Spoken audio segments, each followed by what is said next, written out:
Hi friends, this is Chris. Welcome back to the channel. So I want to have a chat with you about relationships and money. And this actually stems from an article in the Business Insider where they're talking about young people these days, and it's just really expensive to go on dates. Basically, it takes about 12 dates to know whether or not you're in a relationship, right? From the first date, let's say you don't like someone, I'll forget it, fine, go to the next person, right? Do another first date, etc. That takes money. And let's say you like the first date and then you go more dates, that takes more money. And then it takes 12 dates to like really figure out if you're in a relationship. And the interesting thing about it is that, let's say a date costs anywhere from 50 to 100 bucks, something like that. 100 bucks in the top end for each date. Maybe that's going to be $1,000 to really be in a relationship with someone. Like these are the actual costs you have to think about. The other thing too as well, which is interesting for young people, you may have subscriptions to dating services online, right? And I'm well out of that stuff, but for those of you in that stuff, you probably know exactly what I'm talking about. But I guess these memberships can cost anywhere from like 20 bucks to $50 a month and these kind of things. And it's interesting because I was thinking about the dilemma that people face. First is how much did you spend on a first date? And it's a major stress for young people. So, the recommendations were like, hey, go to the park, go for a walk. You guys can see here, I'm here in Busan. So just hanging out with someone, getting to know someone, for a couple hours is usually enough to have a sense of who they are. Go out for a cup of coffee, that kind of thing. But then as things escalate, right, you want to go out to dinner, you want to go to a movie, maybe you want to take a road trip, the costs start to escalate as well. And for young people, you're just like, oh, it's not worth it anymore because this is so expensive. And this is sort of the chat I want to have with you. So first is my situation when I was young. I actually dated quite a bit, but essentially had to be around people who were okay with cheap dates. I'll be honest, when you're young, it's a cheap date, right? And the idea was that, hey, I'm hanging out with people, going on dates with people that, we don't have a lot of money now, but we have big dreams. We're working hard, we're trying to build a better future, right? And you're looking for someone to do that with together. And one of the sort of problems in the youth culture today, as we were talking about, it's the NEET phenomenon. So those are people who are not in education, not in employment, and not training for, employment, right? So people who are just living at home, not doing anything. And I think that unfortunately there's an increase in that kind of person. And then these people spend all their time on YouTube or whatever, trying to learn cryptos and play the lottery and sports betting or whatever to try to get to that stage wherever they're trying to go to, right? And the thing I want to emphasize with you guys is that in order to just talking about dating, relationships, money, and helping yourself in life, also with investing, is be working towards a career path that is sustainable, right? That right there, when you're young, that gives you a lot to talk about with whoever that you're dating. Because I think a lot of times some people, they get kind of like hung up of like, okay, what do I talk about in a first date? Well, for me, that's when I was young, that's what I talk about all the time. Like my career aspirations, that's what I talked about when I was young. And people who want to be around, other positive people kind of gravitate towards that. And it's funny because when I chat with people on the channel, I can kind of tell age of people by comments where people say, oh, Chris, you're so negative all the time. It's actually not the case at all. I'm just realistic about things. Moreover, I try to learn everything and give you guys a good viewpoint of how to understand the world.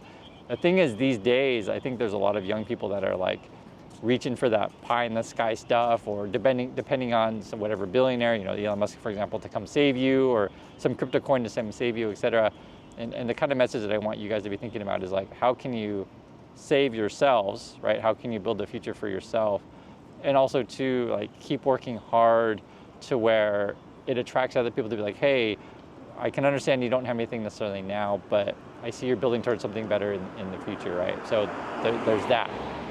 The thing is too, which I find in youth culture, which is different, say when I was growing up, because I didn't grow up with the social media stuff that you all have today, the young people, is like, I guess young people, they think like if I have, the fancy car or whatever, 20 and stuff like that, then therefore I must be successful and therefore I must have to buy said fancy car. The problem with that, guys, is that when you're doing said things, you're actually setting yourself up for failure. You're investing in stuff that goes down in value. You're investing in things that chances are you're going to wreck. I mean, like physically wreck, like actually realistically wreck. Like like it happens. Like, young people go out there, and because I just saw an article the other day where like someone crashed their Tesla and completely told everything, and now they got to deal with fixing their car and deal with the damage they did to the other car and property, et cetera, around them, and then you have your physical health, et cetera, like that. I kind of want you to think about like how that whole sort of live at large now young lifestyle isn't necessarily sustainable for the future, right? Because if you understand kind of what I'm talking about here, and this relates back to the dating situation, like I cut my costs in dating, and I understand, guys, dating is really expensive, but I cut my costs by like talking more about me and my dreams when I was young, and meeting other people that also believed and said things, opposed to like, hey, look at all these material possessions I have now that may not necessarily be sustainable or can be easily lost, right? For example, for people out there who putting everything on their credit cards, getting loans for all, car loans or whatever, and then interest rates go up and suddenly you're underwater and just like you're under stress all the time, which is another thing, right? So if you want to be successful in the dating world, you want to be someone pleasant to be around, right? Like, I don't know. I always mention this stuff because whenever I flip around the YouTube, I just feel like there's so many people out there like stressing all the time about, what's equity doing, et cetera. And yes, we watch this stuff, but if someone's like underwater, right, they're way over leveraged underwater, or they're living like right at their means or above the means, et cetera, like they're just stressing all the time. Like the markets have to perform for them, or they feel like they can't put food on their table, et cetera. Do you guys understand what I'm saying? Like stability, being calm, bring a smile every day. These are the kind of things that are attractive. Just think about from your perspective, if you're dating someone early on, and someone just is like always checking their phone to see what dog coin is doing. Like, what are you doing? Oh, I'm seeing what my dog coin is doing. I'm like, nervous about dog. Like you're not necessarily paying attention to the person that you're with. You want to be in a situation where you're yes, money is important. I don't want to give the indication that money is not important, but that where your life isn't a gamble, right? You're not gambling on the dog coins to save you, or whatever, Tesla stock or whatever. You want to be betting on yourself as much as you can, because there's so many things out there in the market that you can't control, right? I can't control what a crazy CEO is doing. I can't control what a crazy crypto is doing, et cetera. But I can control the amount of people that I try to meet all the time, right? To improve your career, because it takes knowledge and a network to know people, right? You have to know the right people. That's very real. For younger kids, they don't necessarily know these kind of things, right? They think, oh, I just have to improve my job skills, which is part of it. That's just a part of it. The other part is like you got to get good at meeting other people and figuring out where you belong, which company you belong with, which organization you belong with, which group of people that you're going to work best with, and sort of your role in that. And sort of again, this all stems with this confidence that you have in yourself, which will improve your relationships. It will improve your job prospects, and this confidence comes from the skills that you have, knowing that you have value. I know I mention stuff all the time, but I just want to mention it again. I mean, I write about this stuff in my book, and you should pick up a copy if you like the channel. It's called Positive Angle. But this is the kind of stuff that I talk about quite frequently. And when I read about young people who are stressing about dates, etc., I'll be honest with you, it's true. It does take money to go on dates, but it doesn't necessarily mean you have to spend all of your money all the time. And also to think about like where your priorities are. And I was thinking about this. So for example, who all the kids out there who are saying, oh, I don't want to date, I don't want to be with anyone, I'm just going to be by myself the rest of my life. There was an interesting point that was brought up in the article that they referred to it as the single person tax. The basic gist of it is because the way inflation is now and the way housing costs are now, if you live alone, it's a lot more expensive to do that. It's just reality. I mean, the way, be it mortgage or rents are, it's just expensive to live alone. Whereas if you're in a couple, right, you can split the cost basically, right? So you can live a lot better. And I was thinking about like how tough it is for young people these days if it's hard to date, if you feel like it's hard to date, and then you feel like housing costs are a lot, and then you're delaying your marriage to find someone, but like you're paying the singles tax. With that said, though, I got married late in my life. If you guys follow the channel, you know that. And part of my perspective on these things is don't rush to get in a relationship, because I just told you, hey, it's cheaper to be in a relationship, right? Guys, I literally just told you that. But I think some people, though, and this is something that I think is a big mistake for a lot of people. I mean, it could be in every country in the world, but getting married too young and trying to hurry things. This goes back to, hey, focus on your job skills, focus on securing your career, make sure you're in a good spot emotionally, to where you're ready, right? I talked about dating, being young, and talking about your dreams of these kind of things, and like, if you can find someone on board with that kind of stuff, hey, fantastic. But like, don't necessarily feel like you have to rush into marriage right away with just anyone. Too many people sort of like do thinking, we'll call it below the waist kind of thing, or maybe they're just like, oh, we got to get married now because we can save money. Some people actually think that way, and I mean, it's like, that's how complicated this stuff is. You're dealing with people's lives, but like yes, it's true. If you're in a couple and you live together, yeah, you can save money. Or some people say, hey, if I move together with my partner, it makes more economic sense because we're spending so much time commuting, etc. However, money isn't everything. Focus on what you're doing first, right? And don't have to hurry anything. One of the things I've noticed, we was looking at the numbers just the other day. It was like I want to say it's like 56%, or it's in that range, about half. Maybe it's less than half, but it's right in that range of like marriages that fail. That's like really, really high. And then if you fail in your first marriage, like there's a high chance you're going to fail in your second marriage too as well.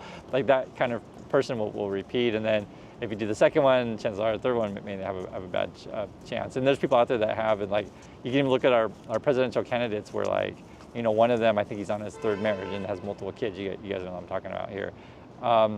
The thing is with this kind of stuff is that like, unfortunately, there's not a lot of people out there who are willing to have serious talks with you about these kind of things, right?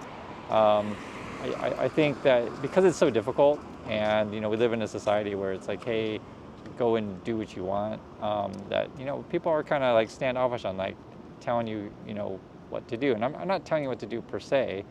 I'm just trying to give you good advice of like being secure with yourself and not rushing anything.